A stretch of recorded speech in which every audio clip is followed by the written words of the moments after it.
ready? Hit that, Flint. Under old neons, she don't know he's barely hanging on. Last chance betting the whole damn farm on cracking his. You shut it properly. Everybody does it It's not different. my first movie. Yeah, you slam that thing down. Yeah. Take no prisoners. Anyways, we were talking about him not taking himself too serious, but I find like in the showbiz thing, sometimes that hurts people. When they don't take themselves. And I'd be curious about your take on that. It's like some of the people that I know that are like very like humble, don't take themselves too serious. They're professional and they do what they do well and they take that serious, but themselves, they don't have this persona around them. Yeah, but here, when you get in the showbiz deal, then there's the other side of the coin where there's people that want us to think they don't take themselves serious, but it's part of the persona they're trying to, Whoa. oh, I like that guy because he doesn't take himself serious. Yeah, he does. He's portraying that. Does that make sense? It absolutely does. Okay. Hey, we want to create this image where you look like you're happy-go-lucky and don't take yourself serious. So develop that when off camera, they're dicks. Because there's a take. But we have friends like Chancey.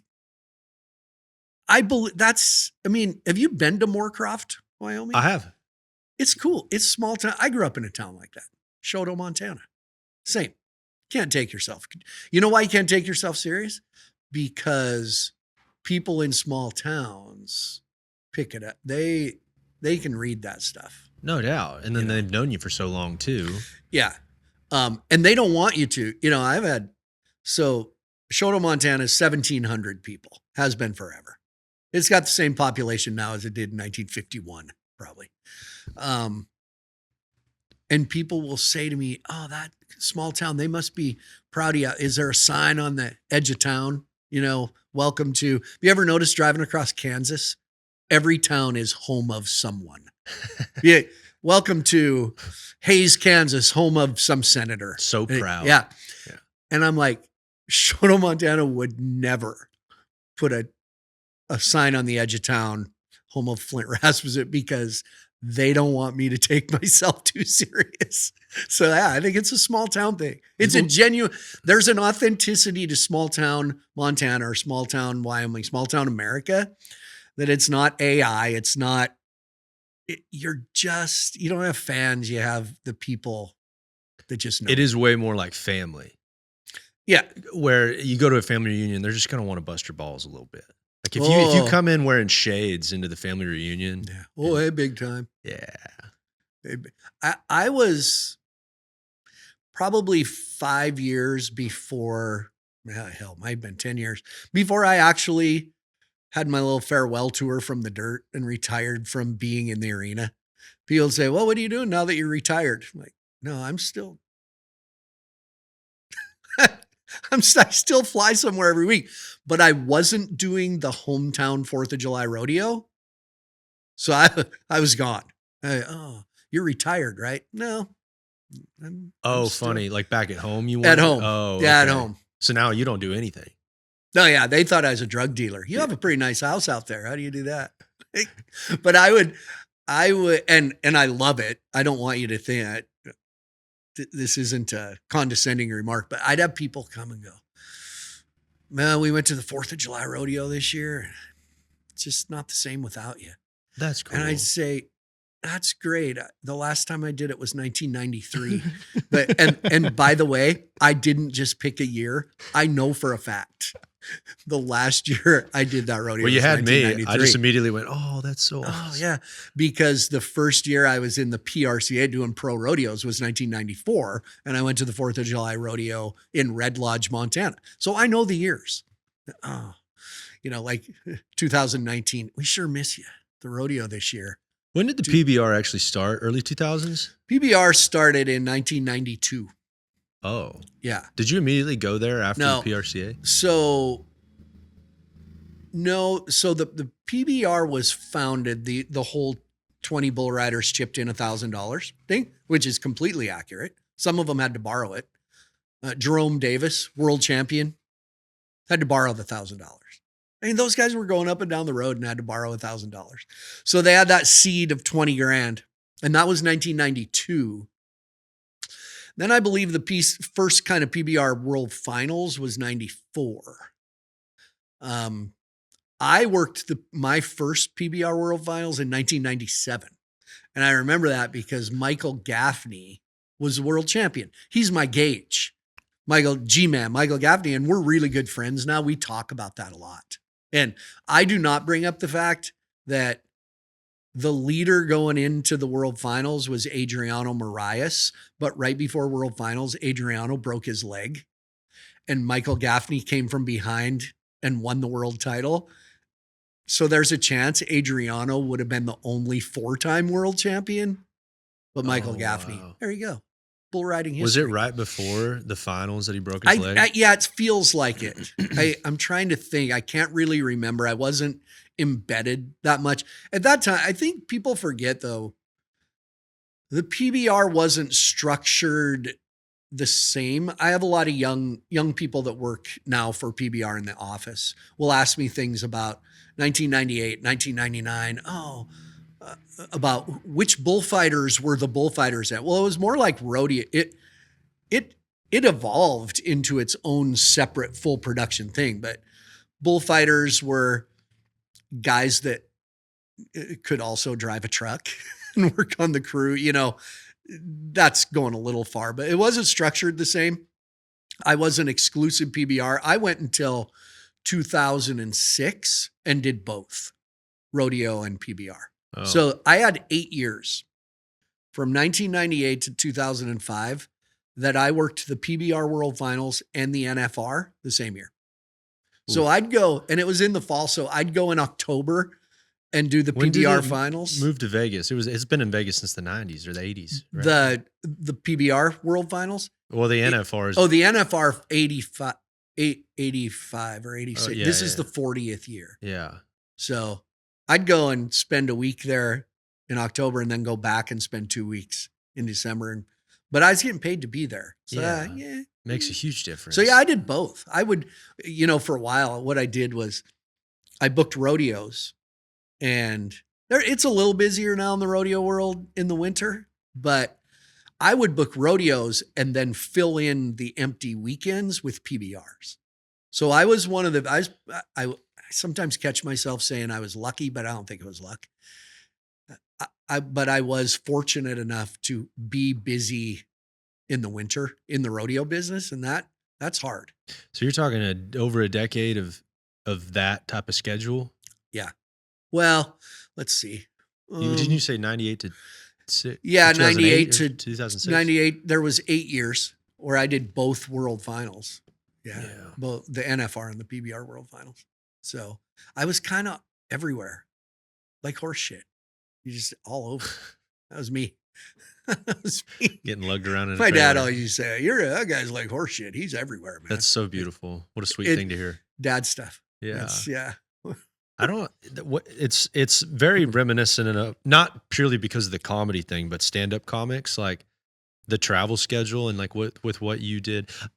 Well, I was going to say, it seems like it's about as lonely as the stand-up comics, but you had a lot of people around you, like some people and boys and, just actually out. That's my group of friends. Yeah. To this day, it's kind of hard, actually. I still travel, but not as much.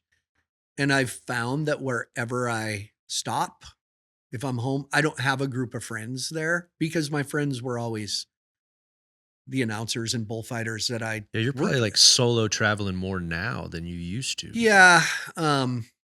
The last couple of years, I still go to PBR events and every time, never fails. What do they got you doing here? Well, I got a sport coat on and my Wranglers are starched, but I stand like this a lot. So it's more of a leadership role because I'm in kind of that corporate leadership position. But as far as, you want me to pack panels or a bucket of water? Sure. Clean up. We have there's people that spray the panels and wipe them off every day. I don't do that. Well, I think you need to. But that's it's kind of hard. What do you do? Actually, this was like 2 days ago from when we're doing this. What are you guys doing at PBR office? Like, I think they think all of it, the Just happens. arena's set up and the sponsorships are sold. And so I was explaining, you know, when you look on Facebook and the PBR posts something, it says coming up, whatever's, and it's got a cool picture and a graphic, and somebody's got to do all that. It's not me, but Sure. I know the people that do it. Yeah, So there's a lot. There's about 140 full-time employees. Yeah. I think serious. Look at me getting in the business, In the business. Yeah. But the travel thing is, to this day, you know, my best friends in the world were Shorty Gorham and Joe Bumgardner and Frank Newsom and Brandon Bates and Clint Atkins and all the Richard Jones. That's the guys that we fly on a Thursday and get there at night and say, meet you in the hotel bar and we'll have a drink and a chicken quesadilla. You know, that's my world. So then when I went home, I was married for a long time. And so I went home and I was with my kids and my wife, and that was my friends at home. And yeah, so it's, I think everybody, it sounds cool to everybody, but it makes it, I will tell you, when your kids grow up and you get divorced, you don't have that group of friends. It's more lonely at home than out on the road. I'm more comfortable out on the road. Yeah. Yeah. I feel you on that for sure. Yeah. That's like, I got to where, man, I got to get back on the road so I can sleep good in a hotel. Yeah, it's interesting. Loneliness and like being depressed from loneliness. Like people try to talk about it like you can just snap out of it or something. Or like the idea of being sad and lonely. Like people just say like, well, don't be. And it's like, well, you know. I know. I do that sometimes. What do you mean? What's wrong? Yeah. But it's the thing I get is, man, you got to probably have a bunch of fun people around you all the time.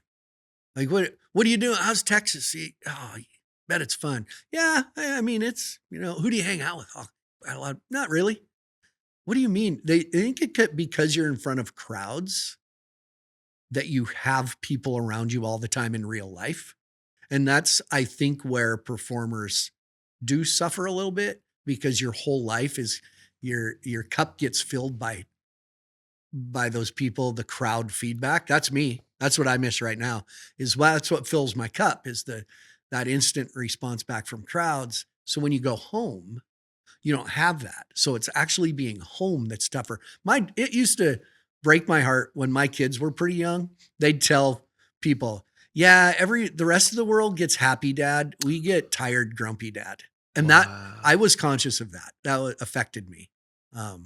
Yeah. Well, So, everybody's getting that part of you. I mean, it's exhausting to keep that up all the time. Yeah. And fans would bend over when my girls were little and say, oh, is your dad wild at home? They're like, no, he's the disciplinarian. He's the one that spanks us. The one that used to get them, and they finally talked to me about it when they were, 13, 14 years old. Fans would come up to them that don't, fans can say anything to you. They don't have to have a filter. And they'd say to my kids when I was standing there, are you embarrassed? Does your dad embarrass you? And they finally won. I remember it was in Las Vegas. I remember the conversation. One of them, they said, Dad, that offends us. When fans say that, we're proud of our dad. Good for So them. we don't understand. How old were they when they even came to that? Rick? Yeah, kind of young teenagers. Wow, yeah. And they were offended by it. They said, we're proud of you. Did they mean it like, does he embarrass you like in a general sense with what he does, or does he embarrass you on just a day-to-day basis? Like, I don't know. I think what they meant was, when they're watching me perform, do they go, oh my God, that's my dad? And right. They really never did. They never were, because they understood the different roles. They told me, they said, that's our dad at work. Also, like, And it's funny and it's fun. It's funny. Yeah. I don't say, oh my God, look, it's my daughters. They're idiots. Yeah, I embarrassed sure, you. yeah. I didn't think I embarrassed people when I performed. I wouldn't think so.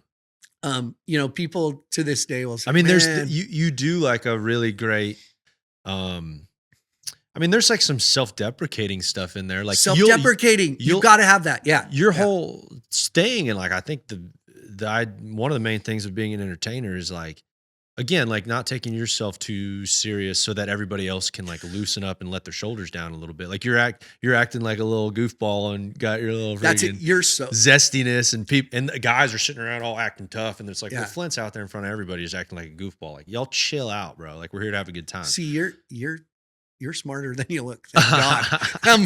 But no, you're one of the you're nicest things anybody's ever said. To Yeah, me, thank too. you. Yeah. You are so dead on though. People, And the idea of you taking that on and being willing to do that, and Yeah. people aren't smart enough to know, like, you don't know what you're doing. So I've told young guys when they ask advice or whatever, because it was what I was, it wasn't a conscious, you know what? I think it'd be cool if when they played music, I broke out some dance moves. That wasn't it at all. I was in the early years of music becoming part of rodeo. That wasn't always the case. You know, my dad was an old traditional rodeo announcer. And Kind of sterile. he came to me one time towards the end of his career and said, they want me to like bring music to play. I said, Dad, just don't go. Like, don't do what you're not supposed to do, you know? But I was early years and I remember going out to some rodeos in North Dakota. I remember the contractor, Jim Mossbrucker, the late Jim Mossbrucker. He used to put on rodeos and his daughter played music. And when the bull riding starts and I'm out there and I just start dancing because that's what I always did. And I went, oh, wait, they like this. This is cool. But as the years went, I realized, and this is the part I'd tell young people, you can bust out cool dance moves, but you need that moment that the crowd sees you go, I'm a dumbass. You don't say that, but you know, you need that moment, that self-deprecating, I'm a grown man and I just dance like Michael Jackson. That was dumb. Like, you need to do that. So See, did you ever have to, that's probably a weird question. Did you ever have to struggle with eye contact while you were performing? did I struggle with eye Not contact? struggle. I guess I just immediately Like assumed. with who? Like It's funny in my mind. If you did make eye contact with anybody, it was going to be a struggle in my mind. So no, but like, is that something you ever? It didn't seem like you're just out there doing your thing. It didn't seem like you were ever like necessarily connecting with. I actually, when I was in high school, I was in music and I was in school plays, music and drama stuff. And they used to say in concerts or when you're in a play, when you look out to the audience, you really don't look anybody at their face. You look over their head because that way you can still concentrate on what you're doing. Okay. There were certain, when I looked in the crowd if I'm in Madison Square Garden, I made eye contact with people because I liked, especially as the years went, a lot of what I did played off what was happening in the crowd. So I could get a feel for what people were liking and what they weren't. And so I really did look at people. So, cause it was different than just doing a concert where you're trying to remember the words to your songs you wrote maybe, or whatever, where you're just really looking out there. But the great ones, if you think back to all the great performers in music, rock and roll music, country music, there is a time in their show that they actually connect with people. And I like that. Right? There's a really odd moment sometimes where it's like, at least playing music, when you're looking at somebody and you make eye contact with them, if they almost sense that you aren't going to like lean into it, they'll dodge away. Yeah, absolutely. Here's my analogy in today's world. 15-year-old girls will spend the entire day leading up to them going to a PBR show, taking selfies of themselves, posting on Snapchat, on Instagram, and they go sit down. And as soon as they get put on the big screen, they go, oh my God. Oh yeah. Same. It's like, and you can make eye contact. Like I'd always make eye contact. And I used to tell my friends, listen, if I see you in the crowd, I'm not going to wave. Because if I wave, 80 people wave. Like it. So mine was, That's what I do. And then I'd tell my friends, I'm not going to wave to you. I'm going to do that. But yeah. I would think you're having a stroke. But you do.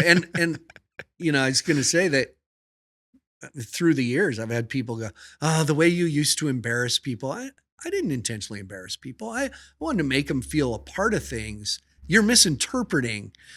And so, yeah, I used to tell young guys, number one, you got to have some self-deprecation. You got to make fun of yourself so that people don't think this guy, all he's doing, he's out there dancing, trying to be cool. Sure. Now, the other thing is when you involve people from the crowd, hey, where are you from? What do you do? I always say, you got to have a wink and a nudge moment.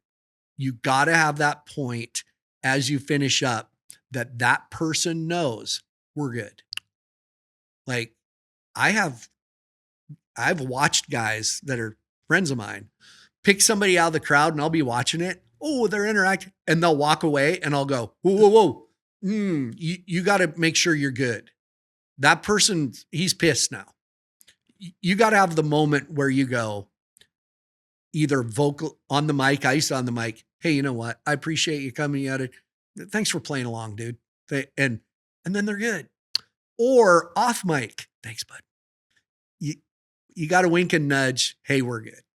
And man, a lot of people don't have that, and it gives me anxiety. Yeah, because it's easy. It's easy for me to think, why are they so insecure? Like why are they not more comfortable with just like poking fun at themselves? But they didn't sign up to be the performer. No, like when you're the performer, you sign up for the criticism and, you know, the judgment, I guess that just comes with the territory. Yeah. But when you're just like an innocent crowd member, it's like, I'm not doing your job. I didn't want this. Hold on. I paid money for a ticket and you just told me my girlfriend must be blind because I'm ugly.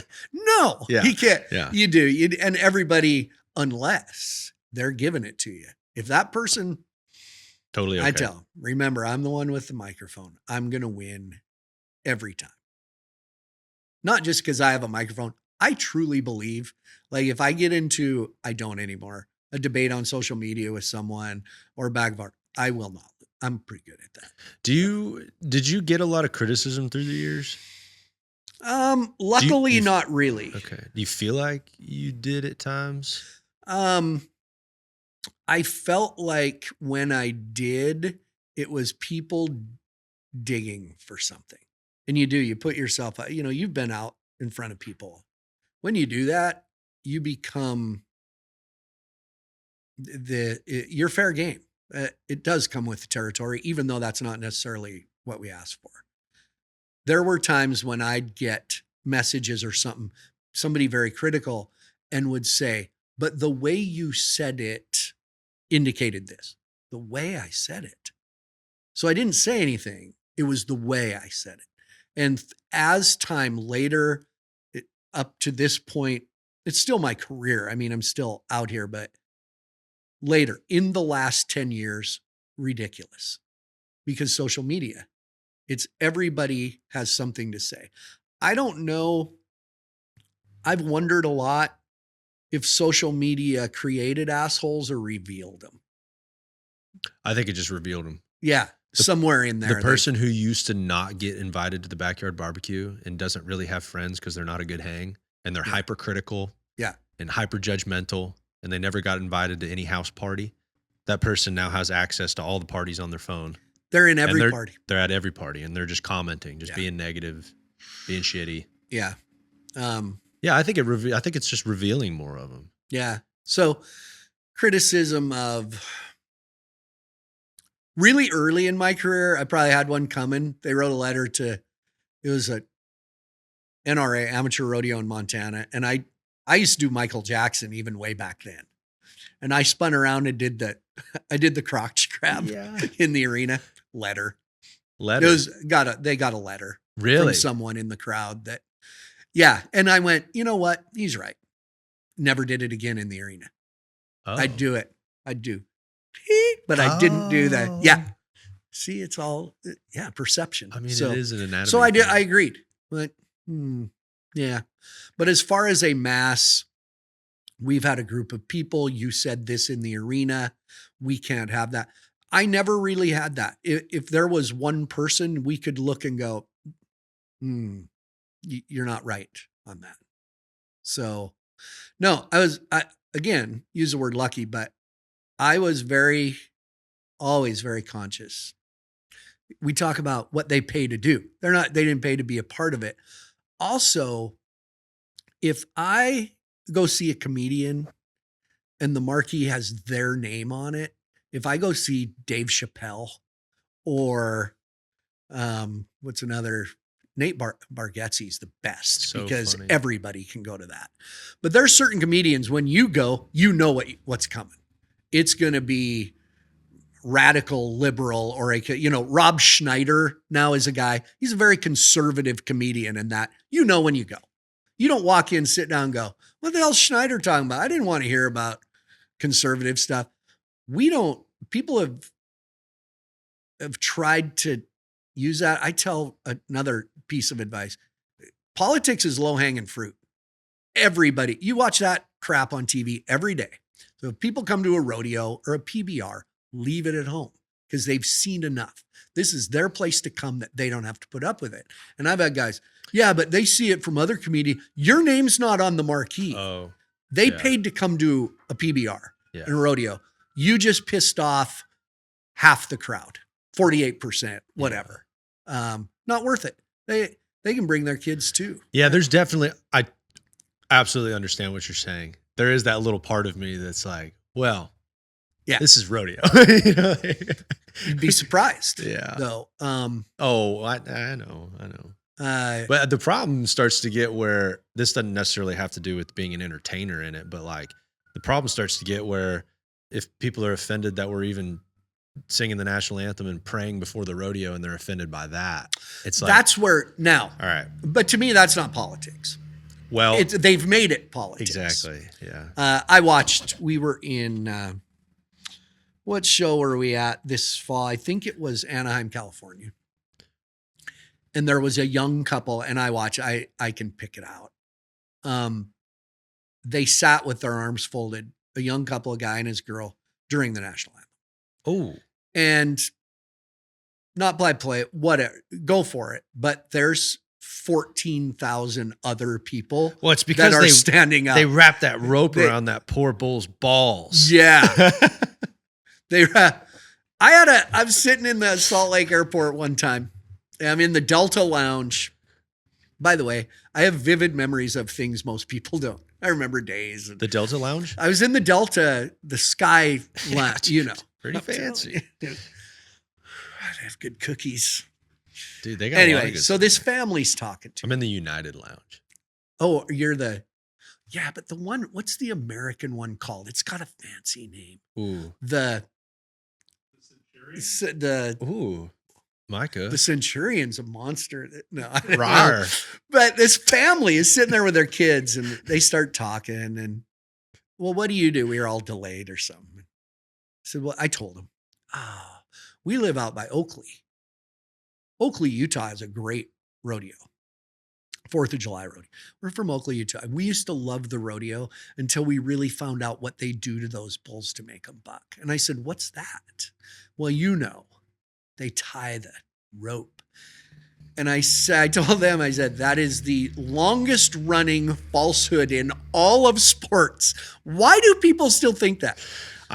We were at the Iron Cowboy deal at the Cowboy Stadium. Yeah. A couple years ago or whatever. And one of the ladies serving us drinks or whatever said that to us. And my buddy was like, I need to get you down there. Reach down and grab that thing by the nuts, wrap a rope around it. We'll see how it goes. Yeah. Even logically, like if you don't know anything about it, if you just kind of logically thought about it, it's like, that's going to be a tough one to pull off there. I told those people, I said, that's not true. Yeah. Hold on. I said 2 things. Number 1, ask him. I said to the wife, what would you do if somebody tied a rope around your balls? Would you jump around? Woohoo! Or would you go? Here's the big one. Who's the guy that does it? Who's the guy that crawls under this metal chute that you can plainly see nobody can fit in. Who is that guy? They have a tiny, tiny little man. He's a little man. And They ride in the truck. They ride in the truck. Down in the belly of the truck. They actually strap him to the bull as well. You know what I He's pictured? actually Oh my God. holding on. You know what I just pictured? That the people we used to do that are like the elves on Polar Express. Remember the creepy little But they're like cowboy versions of him. They have little cowboy hats on. Absolutely. Hey, Santa. Hey. Ooh. Grabbing some nuts. That's what I pictured. Yeah. So it's funny how, not funny, haha. Did they kind of talk like, they almost talk like a old prospector or like a 1920s. What, the elves? Like the war little villains. guys? I don't know. I kind of got that vibe from you there for a second. Yeah. Like they have mustaches. Yeah. Hey. Buy war bonds, huh? Hey, let's get down there and tie that bull's nuts up. Oh, a cigar. I saw you. You Hey. absolutely had a cigar. And they're up there. Now I'm picturing the guy that the sign on his hat that says press, and he's, this guy can hit it out of the park. Oh, yeah. At the baseball game. Yeah. Like on The Natural. Wow, he's a real slugger. Yeah. You know who slowly I've come to think is hilarious because I couldn't figure him out at first? Shane Gillis, the comedian. And Why he has did you a not bit. think you didn't think he was funny? Well, I didn't know him at first, his shtick, his delivery. And when I realized he's just a guy laughing at himself, and he does a bit about, here's old Slim, the fastest man alive, they say, runs a 6 flat 40.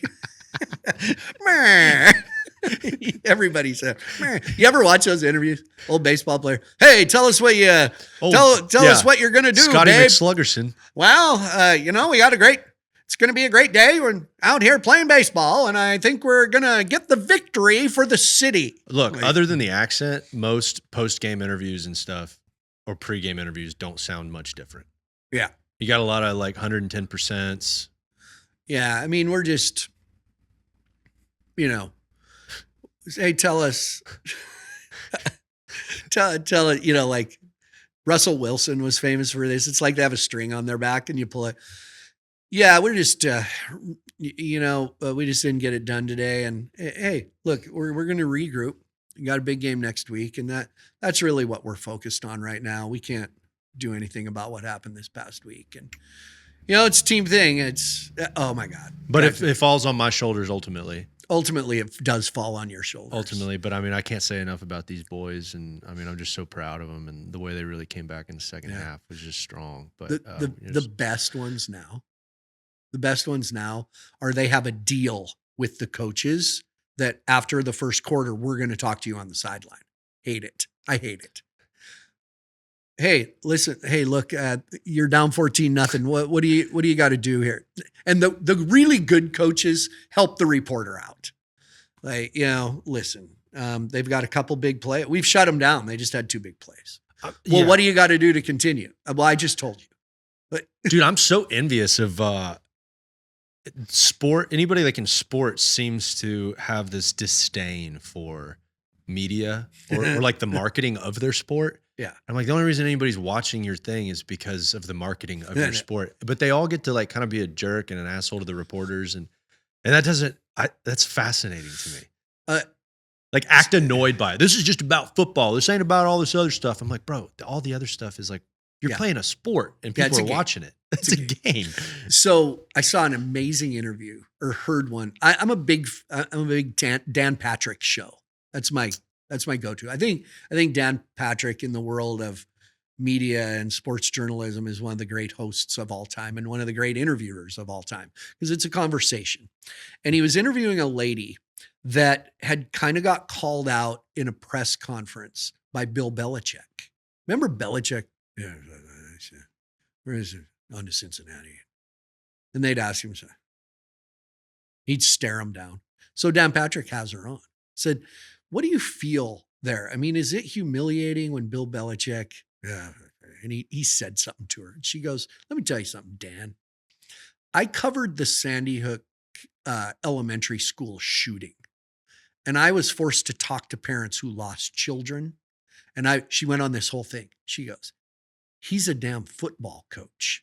Do you think he bothers me? And he should learn that. Goes off. Like, cool. And it was the most real thing. hey, football coach Bill Belichick, you're dating a girl my daughter's age, so maybe you ought to tap the brakes a little bit, you know?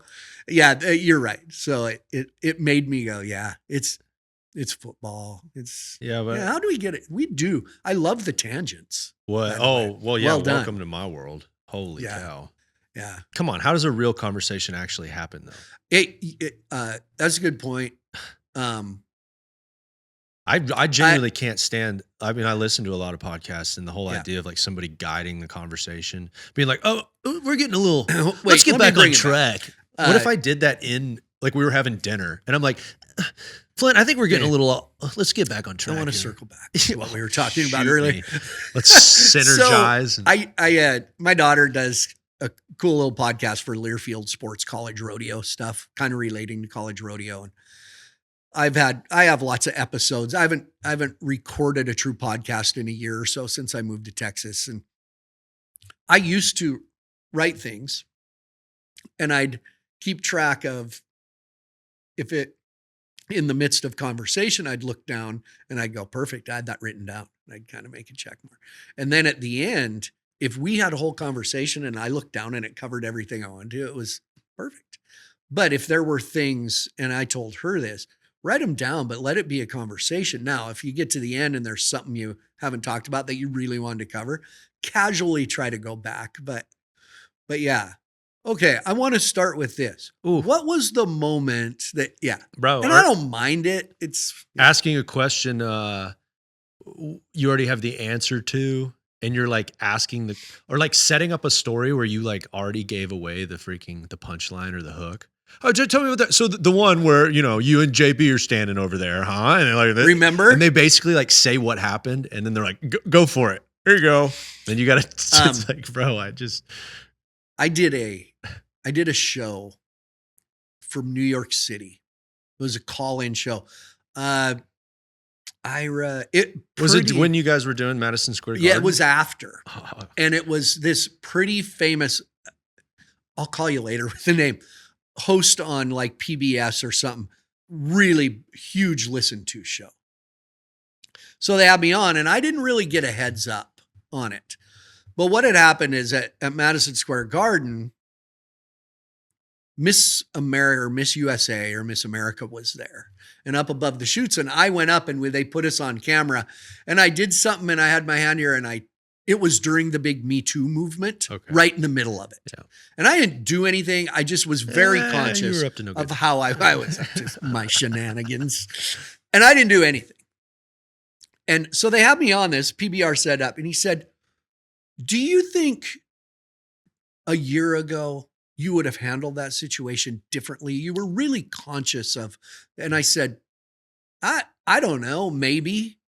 I said, but I've always been conscious of that. What it appears on camera. This is on PBS. And it was a show. It's a famous show in New York, this radio host. And I answered the question. And then he asked again. And then he went a different angle. And I was not giving him the answer he wanted. Like what did he want? Like, oh yeah, I would have sexually assaulted her. I think what he really wanted from me was a statement about the Me Too movement. I don't even remember what it all was about, but that's what he wanted. And I kept basically going, no, I'm the kind of guy, there was no, this is a 24-year-old girl. No. And I had said something where God, hey, but it wasn't, it was just being self-deprecating. Weird. And it was so uncomfortable. And I was kind of mad about it.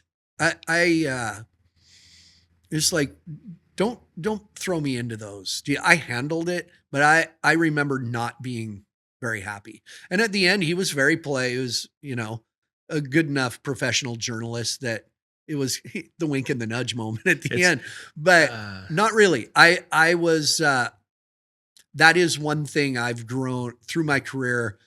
You go to New York City or LA and the fact that, you got to really filter everything that comes out of your mouth. Because people genuinely will come after you. And it did happen to me once in New York City. That scenario? That where somebody went after me by what they thought I meant. Yeah, he already had the conclusion drawn. And it was a different moment than it was a lady in the crowd and called me a racist and wrote to our CEO and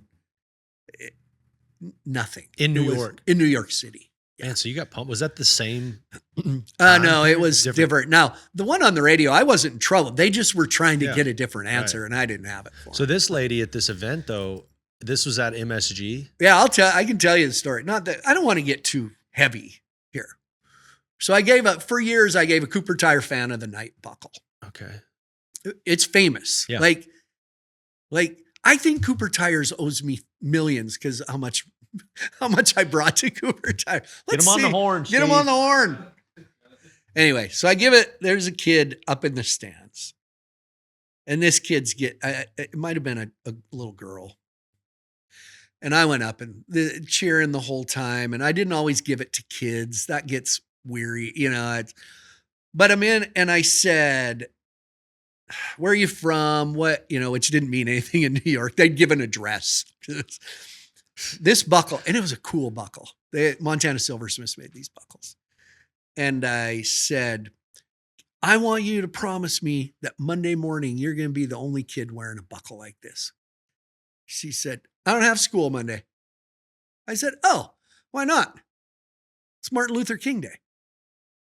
I lose track of the weekends. And I went, oh, and I said it. The intention was to be self-deprecating and against the state. I said, my girls go to school in Montana. They don't get the day off.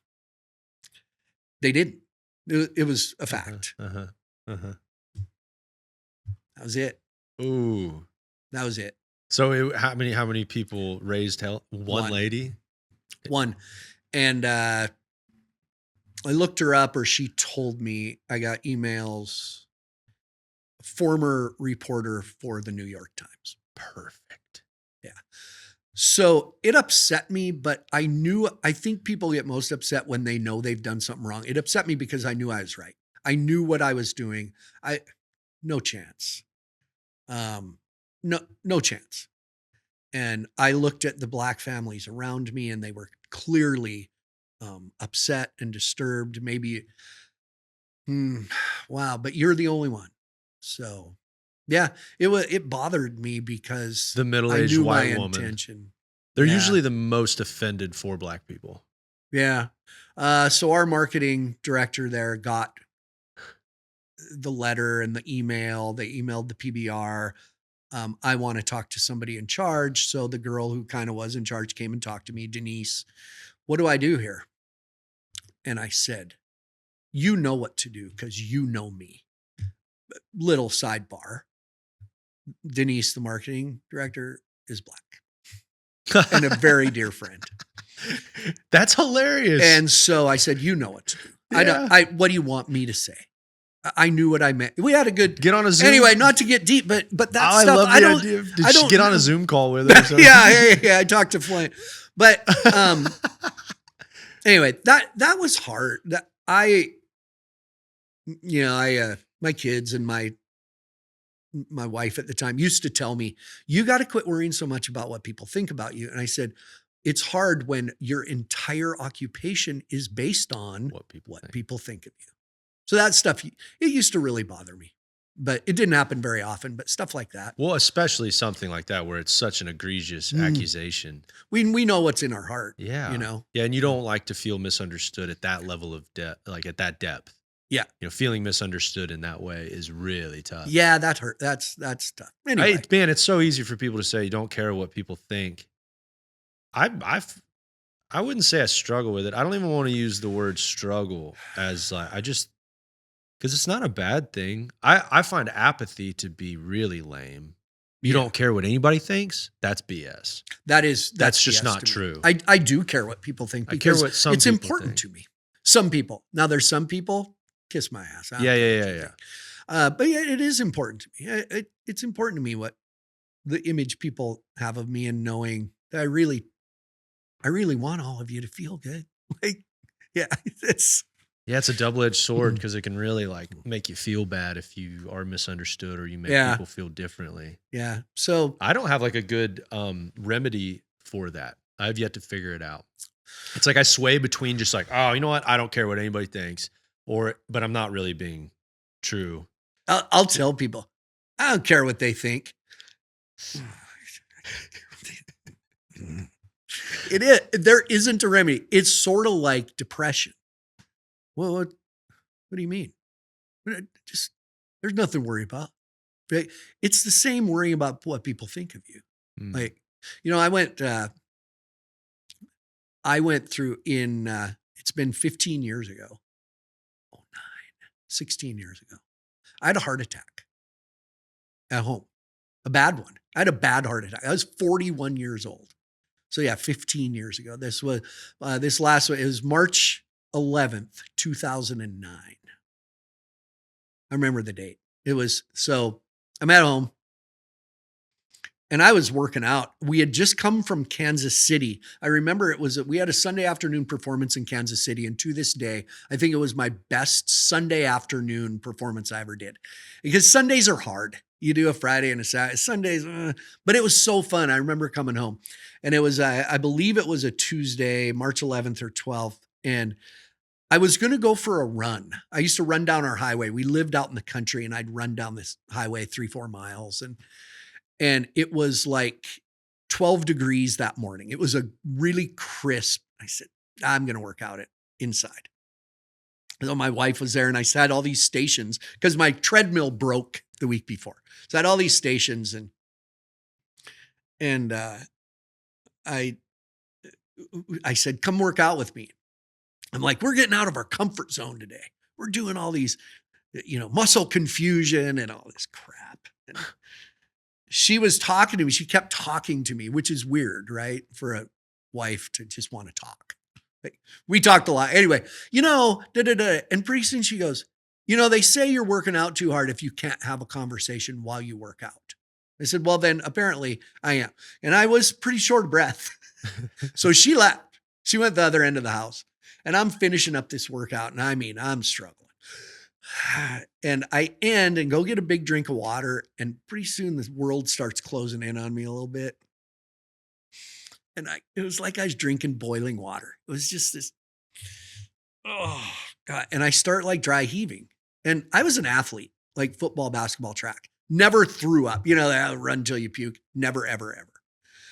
And I start like throwing up. Then pretty soon, here it comes, the chest pain down the arm. And so I'm like whistling at her. I said, something's wrong here. Well, maybe I should take you to the hospital. And turns around, walks away. I go get in the car in the garage. She couldn't find me. She finally looks out the garage and I'm sitting in the front seat. Like, you told me. So we take off. We lived 11 miles out of town, of this town of 1,700 people. And, I kept putting my arm. She was driving like 90 miles an hour and putting my hand up because the pain down my arm was so bad. And, see, I'm getting into a story I wasn't going to tell you. And we're halfway to town and the sweat, I'm soaked.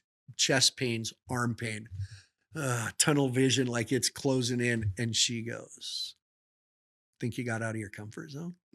To her credit, Katie, we still get along well. And I went, shh. Having a heart attack. Timing and delivery. Yeah. Anyway, went through the whole thing. They helicoptered me to Great Falls, stents put in, ICU, all that crap. How many stents? Just 2. They did one that day to save me. They didn't want to do 2 at once. And I went in the next week and got the other one on the backside. Culverts. They're culverts. It's like a culvert, that the water runs through. That's what they went in here. Want to know the funny part of the whole thing? So I get off this is going somewhere, the depression thing. Oh, what do you, right. Anyway, so they call ahead. Don't admit him. Don't take him to the ER. Take him to the cath lab. He's having a heart attack. They gave him all the shared information. So I get there and they just wheel me from the helicopter into this dark room. And I was pumped full of morphine by this time. Finally, I love the morphine so much. I told him to fly around a while. Yeah. Tell Dutch to fly me around. I get it. Yeah. I open my eyes and there's one light. It's a dark lab. And I'm like this. And the nurse says, you've had a heart attack. And that's the first time in my head it went, you're shitting me. What? And she said, listen, I had workout clothes on.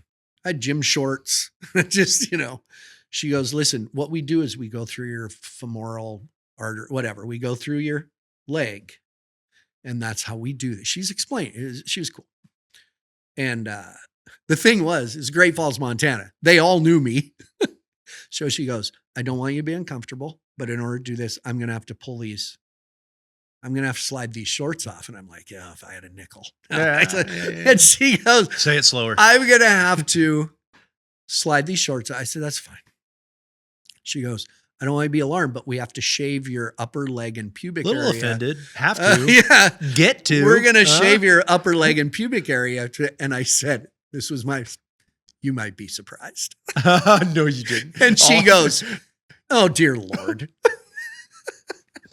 Muy poquito. What's that? Poquito. I thought it was the other way. You thought it was the other way. Wait, no, what? No, you're going to be shocked. Yeah. How little this thing is. I mean, it's going to scare you. You might be surprised that maybe my leg and stuff is shaved. Yeah. But anyway, but then at the end, people. Oh yeah, that's what you tell her. Like, yeah. Like, oh, you're not going to I'm already. No, I'm good. I'm already clean. No, you're good. Yeah. Matter Baby's of fact, yeah. So then after, I go back to work. I only missed I think it was 37 days from that day till I went back in the arena. I wore a heart monitor and really stepped back. But then people we're giving up. My friends all said, I'm never working out again. If you had a heart attack, we're all screwed. Well, the fact that I exercised and worked out actually saved my life because they have what you call your heart starts to bypass itself a little when you really work out. So it was getting a blood supply. Anyway, people say history in the family. No, not really. Well, what do you think? What do you think caused it? And I said stress and anxiety, depression, stress, anxiety. I was the kind that would sit awake at night till 4 a.m. with a bead of sweat running down my face, wondering what happens if I can't do this job? How am I going to support my family? I was irrational, but a little legit things. And there was some depression there connected to anxiety. And I'd say stress and anxiety, and people's responses. What the hell do you have to be stressed about? So many times, so many people said that to me. Or they'd go, yeah, when you're out in the arena, those bulls, that's pretty stressful. That's not stress. Yeah, that's not what I'm talking about. So, back to what, there's no answer. You don't just go, oh yeah, God. Hey, quit being depressed. There's nothing to be sad about. Nothing to be stressed about. Why didn't I think of that? Yeah. Anyway, so it has caused me health issues that Anxiety. Yeah. Yeah. Wow. Anyway, yeah. Heavy story. No. Well, yeah, I like that stuff. Yeah, because I'm probably not to the same level that you're talking about, but I used to have horrible stage fright. Really? Horrible stage fright. So kind of worked through it. I still get anxious, but now the anxiety has moved to different things, like where it's like selling tickets. Yeah. Is just freaking. So it's interesting to me. You chose the path. This is how I read you. You were confident enough in your songwriting and performing ability that you said, I have stage fright, but I'm still going to do this because that's how much I'm passionate about what I'm offering. Because to me, opposite my peaceful place, I went through a divorce and it could have ruined. There's parts of me it did ruin. Sure. I was married 22 years. Great lady. My life was better when I was married. I'll put it that way. And I went through that for a while. And my safe place was on stage in the arena. That was my escape. So when you say stage fright, I'm the opposite. But were you that passionate? You were that passionate about what you had to offer that you overcame it, right? I think so. What actually made me do it? Yeah, I think so. I think the passion for creating something that I think is unique to me, and that connecting with people like pushed me through the fear. I think it came from it was a double-edged sword, because I think what made me probably more unique and really made me hypercritical of myself, which made me better, is also the thing that made me so fearful of performing and stuff. Like, I had family members and things that, like, the idea was like goad me into playing in front of everybody at the family get together just to like shred me to pieces. And I mean, you know, like, you're fucking terrible. I mean, like, you know, pretty, you know, where you're just like, oh my gosh. But I'll tell you what, those same people, the second I played something that they like actually liked, they were like, that's pretty badass. That's good. Yeah. So you knew it was real, but also it did develop a sort of fear of, like, you just feel like, for the longest time walking on stage, it just felt like every person in the room was like, this guy sucks. I want him to fail. Because that's kind of people I was around to a certain degree. Some of that fear of, well, we all have, everybody in this business where put ourselves in front of people, we have a fear of failure. Like, that's what drives us, though. Yeah. What else would drive us to be great if we didn't fear failing? Yeah. It goes back to the apathy thing. What if you didn't care? Well, then what would drive you? Like, yeah.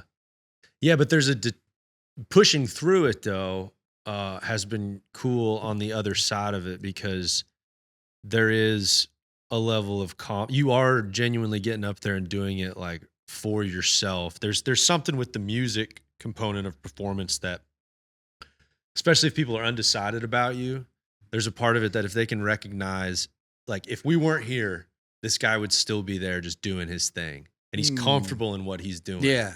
And it's this feeling of like, if y'all want to come along with me for the ride, I'm here.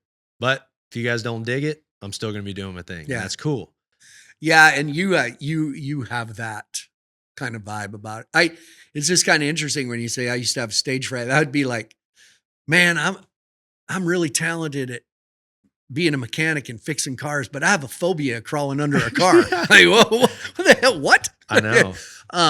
Do you know, and maybe you've caught on this, and this is why, you know, I'm friends with Chancey Williams. I don't know if he considers me a great friend. Yeah, I consider him a really great friend. Friends with Ned Ledoux. I early on in his career, I did a talk show at the NFR, at the National Finals Rodeo, for 20 years. I was kind of the first one to do it. I've backed away from it this year because there's just so many. But my model when I was a little kid, when I couldn't sleep, I'd look around the corner and watch Johnny Carson. And he was my role model, and I always wanted to be a talk show host. But his last guest was always a musical guest or a comedian. So my show, I said from the start, I told my friend Kurt, who helped me, always a musical guest. Always have to have a musical guest. And so I remember we had Cody Johnson on, and he just showed up by himself with his guitar, and nobody knew who the hell Cody Johnson was. With that, Cody Johnson has remained my friend when I see him. He, you know, and that's always meant a lot to me, because music that's what I wanted to do.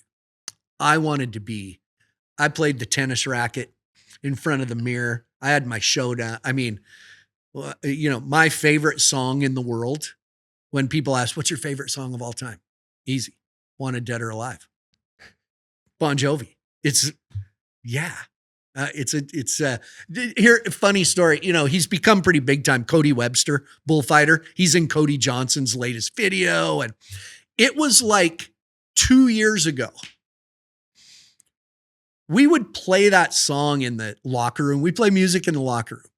We played Wanted Dead or Alive, and I'd sing it, you know, sing along. And we're in Billings, Montana, and Lucas Teodoro and Cody Webster, two of the bullfighters, are staying at my house for a couple days between shows. I'll be real. It was an apartment, but it's still my house. Slick place, though. Oh, yeah. Disco ball. Billings? Yeah. And we're sitting there talking, and he goes, it was in the locker room. He said, wait a second. this song isn't necessarily about being a cowboy. This is like us on tour, isn't it? And I went, hey, Oklahoma, did you just discover that? Like, I give him shit about it. Like, are you kidding? You never caught on a steel horse I ride. Yeah. Sometimes I sleep. Sometimes it's not for days. The 6 string on my, holy crap. So we get to my house and I show him the video. Now he loves the song. He plays it all the time. Like, you never knew that it was about touring. Yeah. And, but music was my thing and it's still my thing. And I love being for, Chancey Williams. I hop on his bus for 2 days and go to a couple stops. I love the world. I always wanted, when I have a chance, I sing Meet Me in Montana with Brooke on stage. I sang Wanted Dead or Alive in the South Point. I saw y'all do it at the South Point last year. Yeah. I think. And that honestly, that world and talking about music. And I think people who don't have music in their lives are missing out on a big emotional aspect that it can bring to their lives. Because music can, it touches every single emotion, touches anger, it touches jealousy, you name it, there's a song for it. I had a really good conversation with Mark Wills. Oh yeah. Who I think is, great songs. And we talked about it. He said every emotion and every artist has a certain emotion that they gravitate to. And Mark Will said, and sadly, mine is sadness. Ironically, some of the things that people connect most with a musician sometimes isn't the thing that they might think is like the truest to themselves. Sometimes the things that, like you're saying, like you might skew towards like sad music or whatever, but ironically, sometimes the thing that people like most about that style of music or the thing that you do is maybe like some upbeat, up-tempo stuff and happy stuff. It's almost like the thing that you think people are going to connect with the most about you sometimes isn't. If I'm reading you right, I come from a family that doesn't show a lot of emotion. We don't hug each other. You love you guys and take forever to say goodbye. You say, good to see you. See you in a month. Thanks. Because we've hidden that. And so I don't come from that kind of family that expresses things, but in my choice of music, I don't like to cry in front of everybody. I don't, but you get me home alone and going through some tough times. Right. Oh, I'm throwing on Keith Urban Tonight. I Want to Cry, or Take Your Cat, But Leave My Sweater. What the hell line is that? Yeah. Who, take your cat, but leave my sweater. But I'll think of you. Yeah. Yeah. Yeah. Take your cat, but leave my sweater. Wait, did he just say? It's a great song. To Weather. Did he just say, did you have the end line and you just needed something to rhyme? Yeah. Unfortunately, now every time I hear that song, I'm going to think of you crying. I didn't say I'd cry. Well, the real question though is, because in my vision of you, when I hear this song, there will be a cat and there will be a sweater. But the real question is, are you wearing the sweater or is the cat also wearing the sweater? Yeah. And here's the question. Obviously, from what, do you think Keith told Nicole that, hey. About the cat or the sweater? Take your cat. Oh. Leave my freaking sweater. Leave my sweater. But I want to. Do you think it's the cat's sweater though? I guess that is the ultimate. Yeah. What if the cat? Like, what if that's the sweater when he you bought? When he takes the cat, is like the cat's going, where the hell's my sweater? Like, what are you doing? Where's the sweater Keith got? So the cat, number one, what I gather from whatever Keith in some cocaine binge that he went through to write that song. 100%. So, well, also it's a Christmas. Do you think Keith's watching this? Well, it's his Christmas sweater too. Well, so there's for sure snowflakes on the. Right? Gotcha. I did it. So yeah, you did. You did it. I used my brain. So the cat's obviously a dick. Because if you take it out of the context of take your cat, believe my sweat. No, it's the Keith Urban saying, take your fucking cat. Because I hate him. He pissed under the bed every night. Mm-hmm. But that sweater, love the sweater. So yeah. So look, but major issue that I'm running into on this storyline is that I'm pretty sure he says cap. Take your cap. I think he says cap. Can we Google the But words? but everything in me wants it to be a cat. Is it cap? Are we going through one of those moments of 80s songs where I look back now in my mid 50s and go, I never knew that's what the word. Does anybody know the real words to Africa? It's cat. It's cat. No, Meow. it's not. Yeah, It is actually cat. it's cat.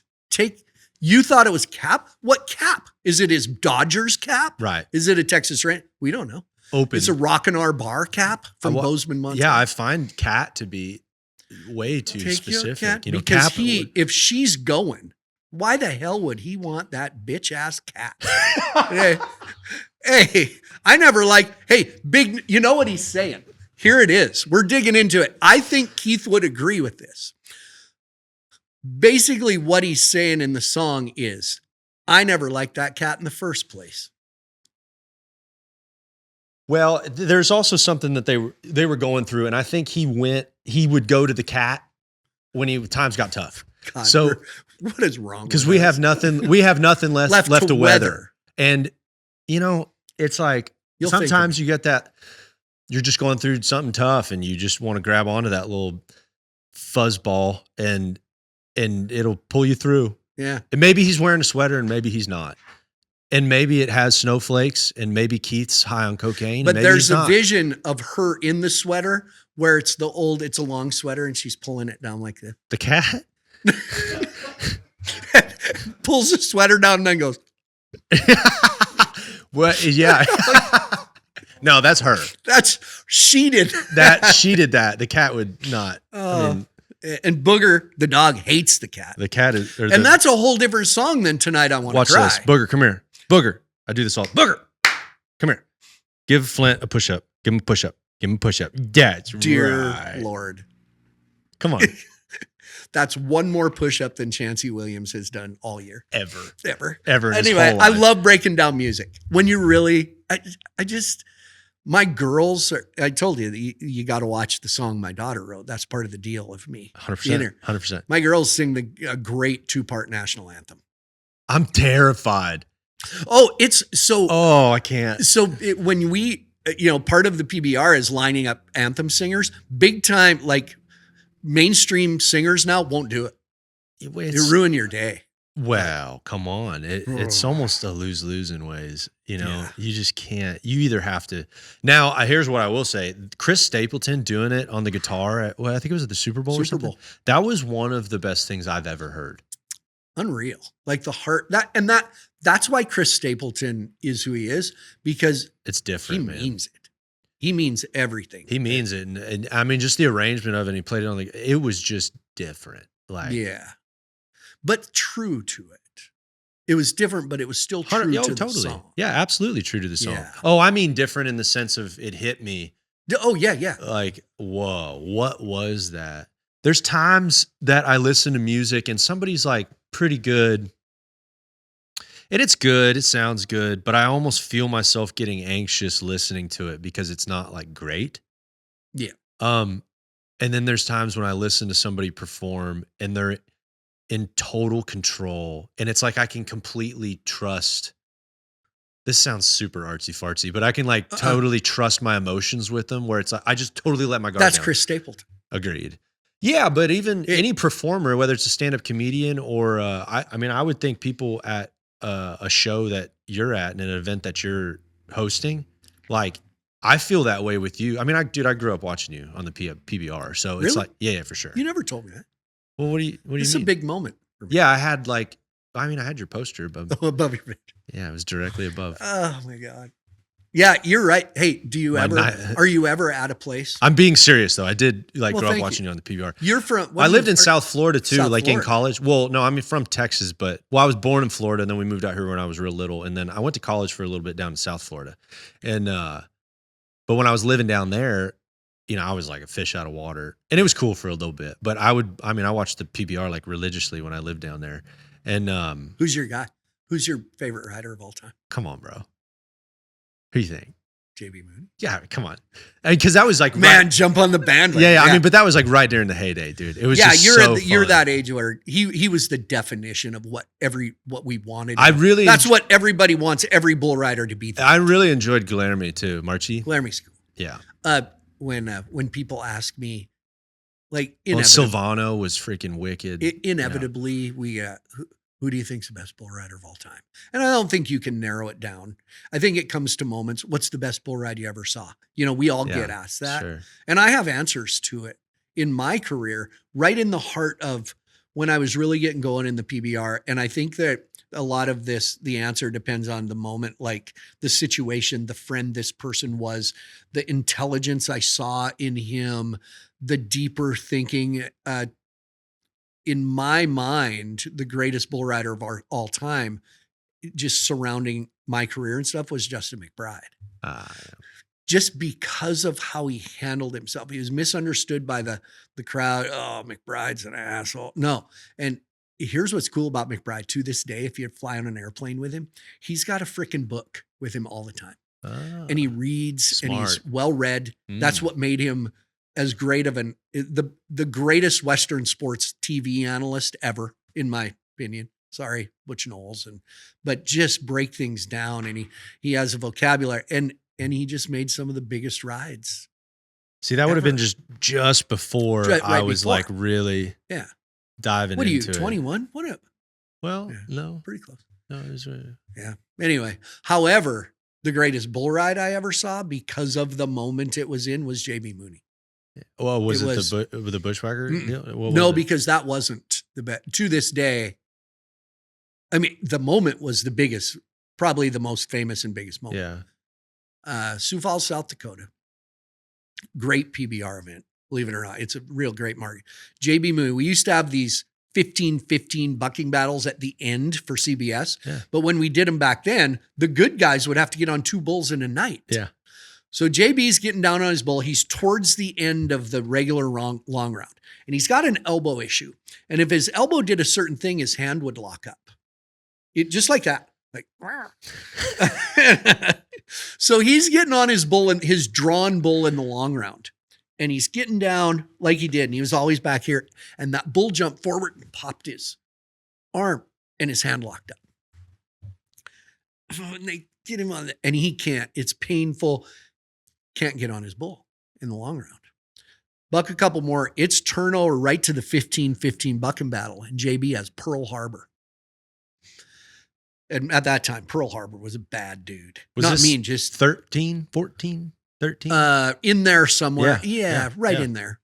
So they take JB back sports medicine. Welcome to the 15-15. It's its own separate TV show production-wise. We're going to work. JB's going to get on. JB, I think, was 94 points.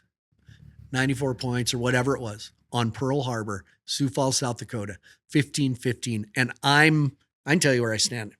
I'm against the fence looking at the chute, and he came right there and did it right there. We could find it on YouTube. And I went, in my career, that's the greatest bull ride I've ever seen. But see, people don't always know the story leading up to it. Now, those times Jose rode Whoopah and the other thing you don't catch, and people were like, that's bullshit. They marked him. No, that bull's front feet I could see under the bull every jump standing there. But in the moment, it was JB on Pearl Harbor. That was, unreal, dude. Yeah. I had heard about the one, I think it was here in Decatur at JW's deal that they put on. Yeah. Where the lights went out or something. Oh, I was not there, but I remember hearing stories. Wasn't that on Bushwhacker? It was on, it might've been. Yeah, it might've been. Like a jump or two and lights went out. Yeah. Do you know how many stories you hear about lights going out at a rodeo? But I never see it. Yeah. It's like you never see a cat really in a sweater. Because the lights go out. Gosh, it's so funny, dude. There's a pinch me for sure. It's just so funny. And I've been around you a few times now. But just talking to you is just like,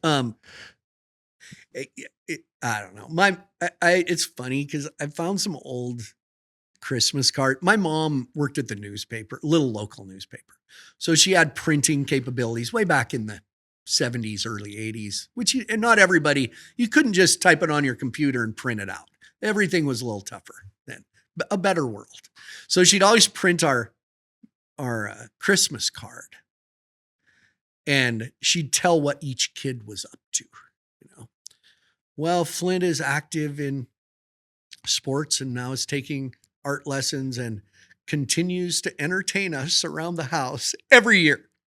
And it's funny because I was far from like the class clown. I don't think my friends in school thought I was funny because friends are different and you go through things. I played a lot of sports. I was a good athlete. And matter of fact, my friends, I struggled with it sometimes because I'd go score a touch. I remember having a really good football game and then driving through the night to go sing in the Montana All-State Choir.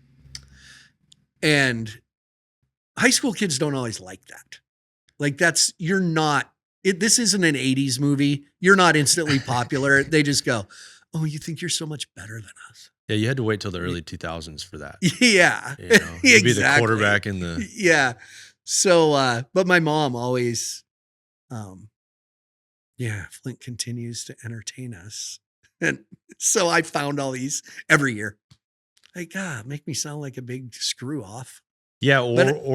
People, the idea of being entertaining, some people say it like it's a negative thing. Like you have to be the center of attention. Yeah. I never felt like that. I mean, if the moment presented itself. Yeah. But I wasn't wild. Like and the other thing is people will say to my mom or something, I bet he was a handful, in trouble. And my mom will say, no. And I have a brother, Pete. My brother, Pete, will step in and go, no, that's me. Like I didn't drink in high school. I didn't go out. I was always be home at midnight. And at 10 to midnight, I go, hey, I'm home. I got good grades. I was a good student. I graduated from college in 4 years with high. I mean, I think it catches people off guard. I think they have a vision of what you were. And because the job I have done in the arena, it takes discipline. Like you got to know what's going on. Hey, my kid could do your job. He's wild. And just the discipline of just showing up and being consistent and having your wits about you. Mm-hmm. And doing business the right way. Treating people right, following through. Relationships and connections. Tell my girls that all the time. That's the two things. Whatever you do in life, it's going to be based on your relationships and connections. And the people that argue with that don't have them. And they get pissed when we do. Like, oh yeah. Hey, my girls went through shit with high school rodeo. Oh yeah, the Rasmussen girls. Oh, look, the horse they're riding. That's the horse their mom pro rodeoed on last summer. Yeah, because we own the horse. What do you want? Oh, we should. Hey, girls, we're leaving that horse home because it's not fair. Like, no, those were our horses and my girls could ride the shit. Yeah. And so they went through stuff with but I told them, oh yeah, those Rasmussen girls, their dad does this. So whatever. It's a timed event. Yeah. It's pretty objective. But it's and my girls are good. They know how to treat people. I've had people where some of my best friends, like I went to high school with them and I have a lot of relationships that I've had for a long, long time. And those aren't easy to keep, and they come with conflict and then working through it. Right. And, reconciling with people when it's not comfortable, you typically don't have relationships for 10, 15, 20 years without any sort of conflict resolution. Right. Good point. And, and I've had people at times like, oh, it must be nice to have friends for that long. And it's like, well, it took effort. Yes, it's a huge blessing to have people like that. But at the same time, it took some work and effort.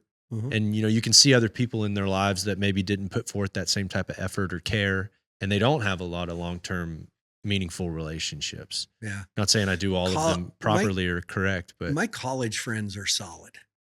I could call right now. I'd pick up the phone and call my friend Ted. It just doesn't mean anything to you. I thought of one. we'd pick up right where we left off. We share a birthday. So there's that, you hear, oh yeah, Flint back in high school, he said, blah, blah, blah. Wow. If we had, let's judge everybody by shit they did in high school. Right? Oh, dude, I heard one recently where somebody was like, he's different than he was in high school. And I'm like, thank goodness. Oh my God. Like, what? You want me to be the exact same? Oh God. I'm inauthentic because I'm different than the way I was when I was 14. Yeah. Okay. Me too. I don't ride my bike around town anymore. I don't wear short shorts with my socks pulled up. Well, I do actually ride my bike around Keller, Texas. I'm that guy on the bike. I do. I ride my Cowboy bike. hat on. Hey, you know what though?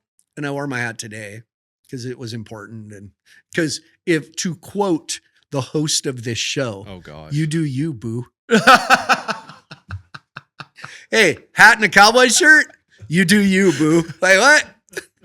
But I'm going as we record this, whenever it comes out, tomorrow, as we record this, I'm flying to Denver, and I'm speaking early in the morning the next day at the Colorado Farm Bureau State Convention. I do public speaking. I've done graduations, but I'm trying to get out there and do more of it. And one of the things I used to, all the years I hosted my talk show, I never wore a hat because I said, I'm surrounded by rodeo announcers here and I'm not one of them. I'm a show host and I'm on TV and I didn't want the light. It's TV nightmare. Mm-hmm. So I never wore a hat and I'd go speak at things and not wear a hat because I wanted to be different. But to me in today's world with everyone wanting to wear cowboy hats, being from Montana, a lot of it's getting inundated, Yellowstone, it's a documentary, but everybody wants to wear a cowboy hat, but I don't think they understand the responsibility and the expectations of wearing a cowboy hat. And I've caught myself wearing my cowboy hat more because I understand the true, what we should expect from someone in a cowboy hat. We have higher expectation. We're supposed to be the guy that's just treats people a little better and nicer and the farther I've gotten from that, it means something. Working in the PBR office, I'm one of the few people that's really a cowboy. And they come to me. Part of my job is to, hey, Flint, are we on the right track does this fit in the bull riding competition? And I say, not really. And they say, well, too bad. But there's an expectation. I feel like there's a responsibility of how I act when I wear a cowboy hat. And can't hide. It's important, People take notice more. Yeah. I used to be really, when I'd fly, I would have a hat can I'd pack in my bag and not wear my hat through the airport because I didn't want to I didn't want to mess with it. And there was that era where it was like, oh, cowboy. And now, no. I wear my cowboy hat. Brad badge of honor. Yeah. I just think I felt my job the way I did my job for years and years.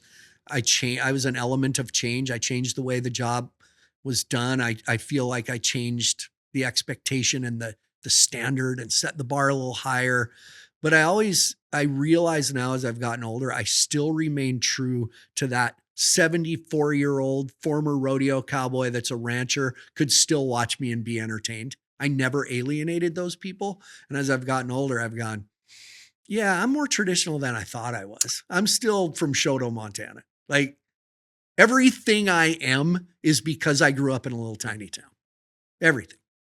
Creative, passionate, compassionate, all of it is because of how I was brought up in a small town. All of it. What's the future look like for you think?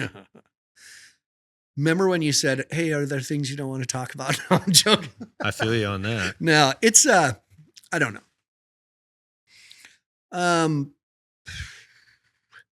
So the first year out of the arena, people would they come up and say, do you miss it? You miss it, don't you? It's like they want a gotcha moment. Like I'll be moving around the music. They go, oh, I knew you missed it. What are you trying to catch me at? I did a job very well for 30 years, almost 30 years. Do you think I don't miss it. And for the first year, I didn't really miss the process. I missed being that guy, but the process of it, I was, when I kind of retired from the arena, I was in a lot of pain. Like I had one bad knee and just in general, my whole body, I beat the shit out of my body. Self did it to myself. Yeah, you're doing the worm on sand. Yeah. And jumping up and down on things, very physical and emotionally. I was worn out, had been through a lot and just was tired. So that first year I didn't miss it. As the time has gone by, I miss that feeling and I feel like I have things to say and do in the Western world. I feel like I contributed and gave a lot to it. And I feel like I'm still contributing working for the PBR, but I also feel like, what else? Can't sit. I don't know. I'm working on some things. Dude, you're one of a kind. Like you are quite literally one of a kind. There was like the entertaining guy at the rodeo before, but not in the context of the way the PBR put together. And there was nothing like the PBR before it. Like you are the guy. You're the one and only. Like you started that whole thing. Yeah. And, I was in the early stages of PBR and the guy named who we lost a couple of years ago, Jerome Robinson, could see that I fit where they were going. So and I evolved even after.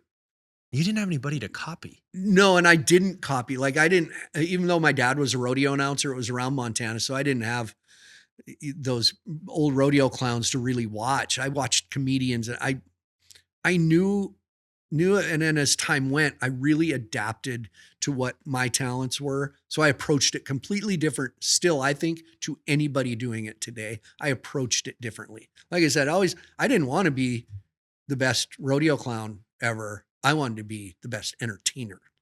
And it isn't just a freaking title. People slap that title. The guys are so afraid to call themselves rodeo clowns. And I'm proud of that. Like I have buckles that say Rodeo Clown of the Year. And it came from, hey, what do we call you? Because PBR, when I went to PBR, we're not a rodeo. So what do we call you? And you don't really make balloon animals. And I don't know, I guess I'm entertaining in the arena entertainer. It wasn't some big, so people then as years have gone, oh, don't call Flint a clown. I don't give a shit. Yeah. I'm proud of that. It was just, that's what I wanted to be. And that's how I approached it. If you're just the best rodeo clown, it's like being the best looking waitress at Denny's. Sorry. So I love Denny's. Well, you can't beat the moons over my hammy. So is that Denny's? Is that a hop? No, that's Denny's. I don't know if they have it. Moons over my hammy. You can't beat that. Is that a butt? Is that just what that is? Like butt cheeks over my hamstrings? Moons over. Yeah. Is that what that is? Like two little butt cheeks over my hamstrings? All I can visualize is the plate sitting there and a cat in a sweater over the top of just it. Trying to paw it. But anyway, yeah, I don't know. I feel like I'm not old. I'm 57 years old and I felt like it for a while. I've been working out hard lately. What do you think about the podcast? Yeah, I need to start doing more of that. I have some ideas because I think there's a lot of podcasts out there, as you know, and I watch your clips. By the way, this isn't podcast. Do you really have a neighbor that's a calf roper that feeds the horses I want you to know something. I thought you meant when he hit the pen, he saddled his horse and went out in the pen and roped some calves. He's hitting the pen. Double entendre. Who would ever hear of a roper hitting the pen? Hitting the dab pen? Yeah, I'm being sarcastic. None of them. None of them ever in history. Yeah, it's the new way. Yeah, I don't think any. I can't even remember of a calf roper that did anything illegal ever. I know too many guys. Hey, I want it. I had people starting to comment with like names and stuff, and I was like, no. So I basically just cut it out. I'm like, I'm not saying anything about it. That song is in my head because you use it. I like your style, how you throw it on every clip you're doing. You're shooing your freaking horse. I love that you finally gave evidence that your horse kicks your phone over. But the fact that you've thrown so many clips out with that song, brilliant. That was brilliant. But I want to say though, I have if I had to pick it, I know a lot of calf ropers and that are good dudes, but one guy that's a very dear friend of mine, because we host the nightly go round awards at Vegas, is Joe Beaver. Yeah. And Joe Beaver helped teach my girls how to rope. My daughter Shelby, about 6th grade, she went to a breakaway roping school. And Joe says this day, "Boy, baby girl, when you came to my school, we just prayed the roping gods would run a calf through your loop." And she couldn't, God, he said, "Damn it, Flint, buy her a horse. Jesus, I got hundreds of $15,000. God, you tight ass." And we did. And my daughter, as a freshman in high school, was the state champion high school breakaway roper. You got her one. And those, my 2 girls are national champs. Yeah. And Paige was the national champion goat tire one year, the all around one year. Their team was the national champions at Montana State. I think they were the two most influential members ever of Montana State Rodeo. That's my opinion. But Joe Beaver is a great clinician, great teacher. He was a great calf roper, and he owns all that shit. Like, he owns it all. He talks about it as an example to young guys of what not to do, and that alternate world he was in of not taking care of himself, and I respect him for it.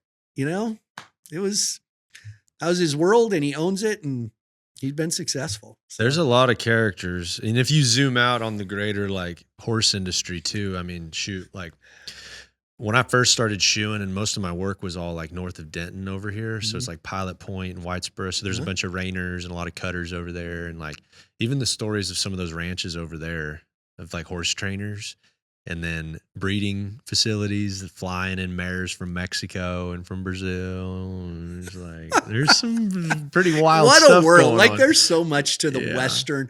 I always say, I know a lot of people say the rodeo world and they expect everyone to know it's the broad.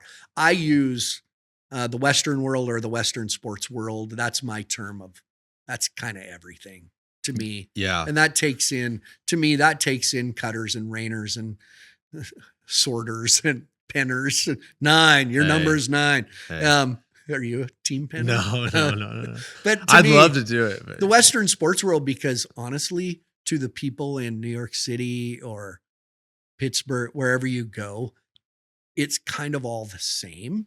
So we have to stick up for each other. Our world's pretty fragile. It's a small world and it's a fragile world and it could disappear. So we got to kind of all look out for each other. That's why the whole, people, the PRCA saying, "Oh, you're a PBR guy." Screw you. We all wear hats. We're all on the same team. We can't afford to, the normal person on the street doesn't know letters in front of what's going on. Yeah. It's like, I mean, most of the people I was raised around and stuff, I immediately think about them when somebody's like, "You a real cowboy?" I'm just like, no. And then they're like, "Well, what do you do?" I'm like, "I'm a horseshoer." And they're like, What? They're like, "You're by far the most cowboy person I've ever even seen in person," right? For them. Yeah. And I mean, there's like varying degrees, but like the world I'm from, it's like, dude, I can't hold a candle to half of these people. Like I shouldn't be wearing a hat. Did you tell them, how was oh man, what's a day like? I'll tell you what, great day shoeing, not a nail showing. Straight in. Straight in, dude. Every time. Straight in. No nails showing. Look at that. Oh, look at you guys where you got to nip off it. Not me. Dude, on one of my videos, I can't remember it. Did a caption on it. It said like, I was shoeing in it. I can't remember exactly what I put. I think I said like, "I'm trying to drop hot songs, not hot nails," or whatever. And see, I get it. Yeah. Oh, blood. It was too niche. It was way too niche. Blood. I think I saw. Yeah, I get the horseshoer pass, dude.